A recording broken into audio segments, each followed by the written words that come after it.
Abonnez-vous sur notre chaîne YouTube Kadhafi Mboumoudi pour ne rien manquer.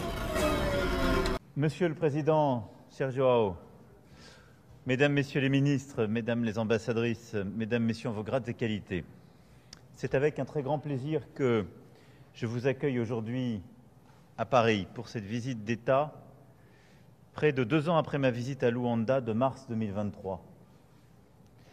Depuis votre première visite officielle en 2018, nous avons ouvert la voie à un renforcement spectaculaire de notre partenariat bilatéral dans de nombreux domaines. L'agriculture, la défense, le spatial, l'éducation, la culture, l'enseignement supérieur, la santé humaine et animale, le sport, et je pourrais prolonger cette liste. Aujourd'hui, Monsieur le Président, nous posons des actes forts. Nous avons renouvelé l'accord général de coopération qui nous liait depuis 1982. C'est un symbole important en cette année où l'Angola célèbre le 50e anniversaire de son indépendance. Nous nous sommes aussi engagés à renforcer nos consultations politiques pour mieux faire face ensemble aux enjeux globaux, internationaux et régionaux. Plusieurs accords viennent densifier et diversifier ce partenariat. Je ne les citerai pas tous, mais simplement quelques-uns. Un accord dans le domaine de l'enseignement supérieur, de la science et de la technologie et de l'innovation pour renforcer nos partenariats de recherche.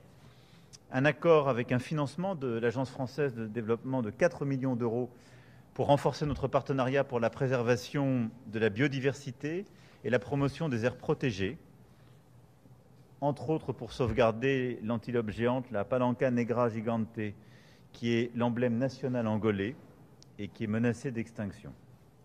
Nous avons également signé un mémorandum d'entente sur un projet d'irrigation pour renforcer la sécurité alimentaire avec un prêt de l'AFD de 100 millions d'euros qui s'inscrit dans le cadre du développement de notre partenariat agricole. Et enfin, nous nous sommes engagés à renforcer notre coopération de sécurité intérieure pour lutter contre l'immigration irrégulière, le terrorisme, la criminalité transnationale et les trafics. Notre discussion a été très riche et a couvert beaucoup de domaines. Et je n'oublie pas non plus la francophonie, cher Joao. 3 mois après votre entrée dans la grande famille francophone à Villers-Cotterêts, et alors que plus de 4 millions d'Angolais parlent notre langue, vous pouvez compter sur notre soutien pour l'ouverture, dans les 2 prochaines années, des 2 nouveaux lycées Eiffel, qui dispensent un enseignement scientifique bilingue d'excellence, et pour le programme angolais de généralisation de l'enseignement français dès l'école élémentaire. Nos liens économiques sont en pleine expansion aussi, et vous serez demain dans un forum économique avec le MEDEF international. La France est le premier investisseur en Angola, et votre visite permet de faire avancer dans de nombreux domaines nos projets. L'achat d'un satellite d'observation de la Terre avec l'implication d'Airbus Defence and Space et la Société Générale, projet qui démarre un programme plus large dans le spatial. Projet porté par Suez qui renforcera l'accès à l'eau à Luanda pour 3 millions d'habitants. Engagement dans le domaine de la santé avec la construction d'un hôpital ophtalmologique et la grande maternité de Luanda. Et je me réjouis aussi que Météo France International puisse renforcer son partenariat avec son homologue angolais Inamet. Au total, ce sont plus de 430 millions d'euros de contrats et d'investissements qui sont signés, concrétisés dans le cadre de cette visite d'État. Et nous voulons aller plus loin encore dans le domaine de l'agriculture, des infrastructures ou des minerais critiques. Notre échange a permis également de revenir sur le corridor de Lobito, infrastructure ferroviaire et routière cruciale pour toute la région, qui relie la Zambie, la RDC à l'océan Atlantique en traversant l'Angola. Les entreprises européennes, dont une grande entreprise française, représentent la vaste majorité des investissements réalisés sur ce corridor, et la France et l'Union européenne se tiennent à vos côtés pour ce projet majeur. Nous avons pu revenir également sur nos grands sujets de coopération régionale et globale, la biodiversité, les océans, la forêt. J'ai pu évoquer la conférence des Nations Unies qui se tiendra en juin à Nice. Également le sommet de l'intelligence artificielle du 10 et 11 février prochain, où la France souhaite ardemment que l'Afrique soit au cœur des préoccupations. Et surtout notre agenda croisé, puisque dans quelques semaines, vous prendrez la présidence de l'Union africaine, et je vous souhaite tout le succès requis. Et la France aura en 2026 la présidence du G7 et nous avons convenu donc d'un travail conjoint ensemble, mais également de poursuivre la meilleure représentation de l'Afrique dans toutes les instances et en particulier le Conseil de sécurité des Nations Unies. Plus largement, c'est l'agenda du Pacte de Paris pour les peuples et la planète dans lequel nous nous retrouvons. Réforme des instances multilatérales de financement et plus grande efficacité que vous promouvez. Enfin, je veux saluer votre rôle, Monsieur le Président, en faveur de la paix en Afrique.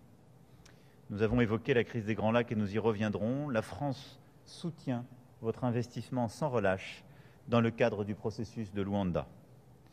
La priorité, en effet, dans les Grands Lacs, doit aller au dialogue, à la recherche d'une paix durable, dans le respect de l'intégrité territoriale de la République démocratique du Congo. La dynamique de paix que vous avez initiée doit se poursuivre et ensemble, nous appelons solennellement à la reprise des discussions au plus haut niveau. La France, en tant que partenaire proche, entend soutenir cette médiation et ces initiatives de paix. Voilà, mesdames et messieurs, ce que je souhaitais ici rappeler à l'issue de notre entretien élargi, avant que nous poursuivions en tête-à-tête et avant un programme extrêmement dense qui vous attend, aussi bien cet après-midi, ce soir au dîner d'État, que demain avec plusieurs rencontres économiques. Merci, Monsieur le Président, d'être en France pour cette visite d'État et merci de ce partenariat encore plus resserré que nous avons acté ensemble. Muito obrigado. Muito obrigado, Presidente. Merci beaucoup, Président Emmanuel Macron. Bonjour, bon après-midi à toutes les personnes présentes, membres du gouvernement français, membres du gouvernement angolais, chers journalistes. Comme vous le savez, nous nous trouvons sur le territoire français et nous réalisons une visite d'État qui donne suite à la visite qui a eu lieu en 2018.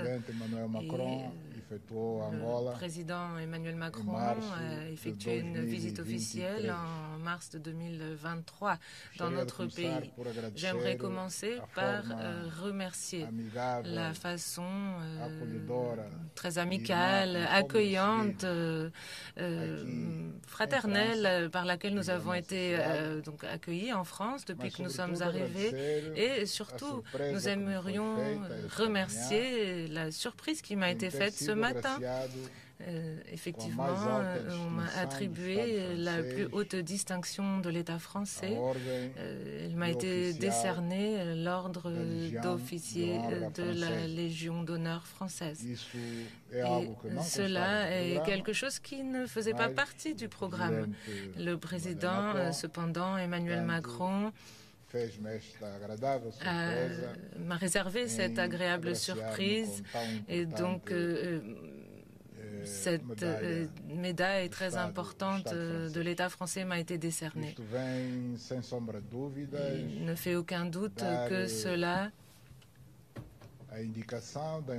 s'inscrit dans l'importance de renforcer notre relation de coopération, d'amitié entre nos deux pays, nos deux États, nos peuples, le peuple angolais et le peuple français. Ce matin, nous avons une réunion de travail entre les deux délégations du gouvernement et nous avons discuté de l'état de nos relations bilatérales, tel que cela vient d'être décrit de façon très détaillée par Monsieur le Président Emmanuel Macron, mais nous avons également eu l'occasion de discuter de l'agenda international, les grands événements qui ont lieu dans le monde aujourd'hui et qui, d'une façon ou d'une autre, finissent par avoir un impact sur nos pays respectifs. Concernant les questions bilatérales, je ne vais pas entrer dans les détails, mais j'aimerais dire que nous avons manifesté notre intérêt commun de renforcer les liens d'amitié et de coopération dans pratiquement tous les domaines des économies de nos deux pays. L'Angola a une fois de plus affirmé auprès des autorités françaises son intérêt à ce que nous développions la coopération dans le domaine de l'agriculture, du tourisme, de la santé, de l'enseignement supérieur, des ressources en minerais, pétrole, gaz et autres minerais, secteur dans lequel les investisseurs français pourront identifier ce qu'ils aimeraient développer, et le secteur de la marine marchande est également un élément important en matière de défense, sécurité intérieure. De façon générale, le secteur également des eaux, de l'énergie. Concernant les eaux, l'investissement du groupe Suez est déjà une réalité pour faire en sorte que Luanda, la capitale d'Angola, puisse disposer de davantage de ressources en eau pour approvisionner au moins 3 millions de citoyens dans la ville de Luanda. Dans le secteur de l'énergie, nous avons invité les investisseurs français à ne pas perdre l'opportunité d'investir dans des lignes de transmission d'énergie électrique, surtout vers les pays voisins, partageant une frontière avec l'Angola, afin d'approvisionner la région de Sadek, Zambie, République démocratique du Congo. Nous avons également invité la France et les investisseurs français à s'intéresser à ce que nous allons, aux conditions que nous allons assurer concernant la concession du port de Caio et notamment la région de Cabinda. Et compte tenu qu'il n'est pas possible de parler de tout, nous avons surtout concentré nos efforts sur ces éléments que je viens de citer, et l'intérêt est réciproque. La partie française est intéressée à continuer à investir en Angola, et l'Angola, dans la limite de ses capacités, le fera également ici sur le territoire français. Nous avons parlé des conflits qui malheureusement sont observés dans tout le monde, les situations difficiles dans lesquelles se trouvent les pays de la région du Sahel, qui sont confrontés d'un côté au terrorisme, au changement de pouvoir non constitutionnel, les guerres. Nous avons parlé du conflit qui oppose la République démocratique du Congo à la République de Rwanda. L'Angola est en train d'assumer le rôle de médiateur afin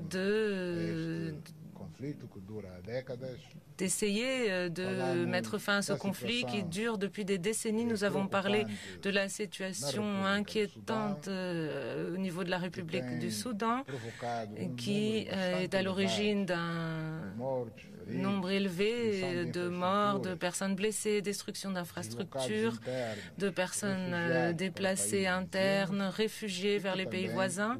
Et il est urgent également de mettre fin à ce conflit. Et évidemment, en dehors de notre continent, sur le territoire européen, le conflit qui oppose la Russie et l'Ukraine doit lui aussi se terminer par une solution positive, négociée. Nous considérons que l'Union européenne doit participer davantage, ainsi que les États-Unis d'Amérique, dans la recherche de cette solution négociée pour mettre fin à un conflit qui représente un danger non seulement pour l'Europe, mais pour le monde entier.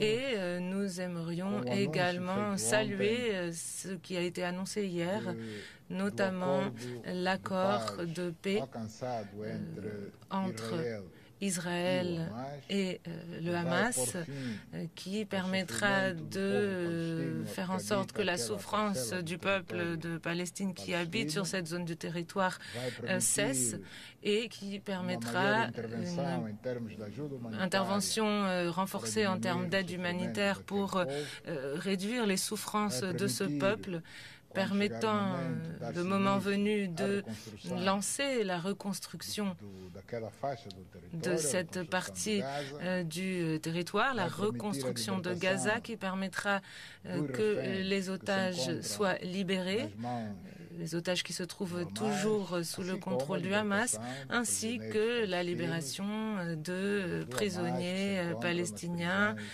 du Hamas qui se trouvent dans les prisons d'Israël.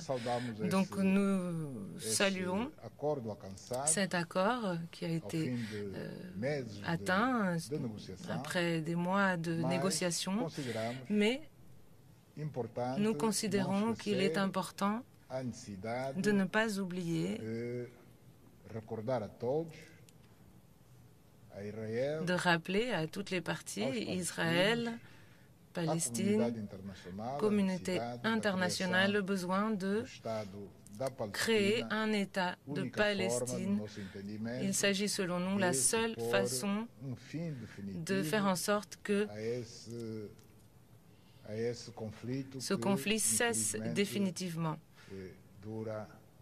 Il s'agit d'un conflit qui malheureusement dure depuis de nombreuses années. Merci beaucoup. Messieurs. Merci, Président.